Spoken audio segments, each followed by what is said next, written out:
បាទជំរាបសួរថ្ងៃនេះខ្ញុំអញ្ជើញចូលរួមជាមួយនឹងក្រុមការងារត្រីវិស័យនៃក្រសួងកសិកម្មក្រសួងធនធានទឹកនិងក្រសួងអភិវឌ្ឍជនបទដើម្បី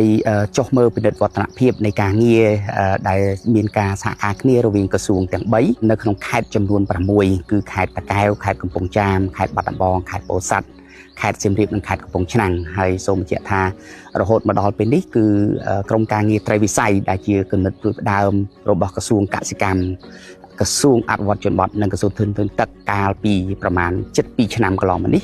យើងបានមានវឌ្ឍនភាពយ៉ាងច្រើនរួចមកហើយតាមរយៈក្រុមការងារដែលចុះមកនៅតាមសហគមន៍នៅក្នុងប៉ុន្មានថ្ងៃកន្លងមកនេះគឺយើងសង្កេតឃើញថាសហគមន៍បានវិវត្តទៅក្នុងលក្ខណៈគួរឲ្យកត់សម្គាល់សហគមន៍ខ្លះបើតាមការសង្កេតរបស់យើងឃើញថាមានការជួយគាំទ្រទាំងបច្ចេកទេសទាំងទីផ្សារទាំងដើមទុនហើយអ្វីដែលជាពិសេសនៃការពិនិត្យវឌ្ឍនភាពការងារជាក្រុមរបស់យើងនោះគឺការជួយគាំទ្រក្នុងរូបភាពជាហេដ្ឋារចនាសម្ព័ន្ធទូយ៉ាងដូចជានៅសហគមន៍ត្រាំកក់នៅឯដំណាក់ទយឹងក៏ដូចជានៅឯសហគមន៍នាងអំឬក៏ដូចជាសហគមន៍សម្បូរមានជ័យនៅឯខេត្តកំពង់ចាមនោះគឺមានការជួយគាំទ្រច្រើនដែលជាចំណុចសំខាន់គឺការគាំទ្រទៅលើប្រព័ន្ធស្រោចស្រព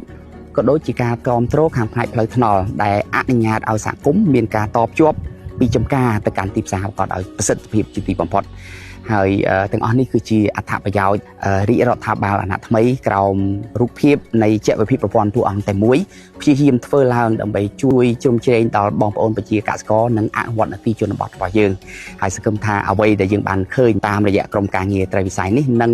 មានការលើកទឹកចិត្តដល់បងប្អូនប្រជាកសិករជាទូទៅឲ្យធ្វើការរួមគ្នាចងក្រងធ្វើជាសហគមន៍កសិកម្មទំនើបដើម្បីទទួលបានការគាំទ្រទាំងផ្នែកទីផ្សារទាំងផ្នែកដើមទុនទាំងផ្នែកបច្ចេកទេសទាំងផ្នែកហេដ្ឋារចនាសម្ព័ន្ធហើយចូលមកនៅក្នុងយន្តការនៃសហគមន៍កសិកម្មទំនើបដើម្បីទទួលបាននូវអត្ថប្រយោជន៍ទាំងនេះដើម្បីពង្រឹងដល់វិស័យកសិកម្មយើងទាំងអស់គ្នាបាទសូមអរគុណច្រើន PNS TV ព័ត៌មានសម្រាប់ប្រជាជនកម្ពុជា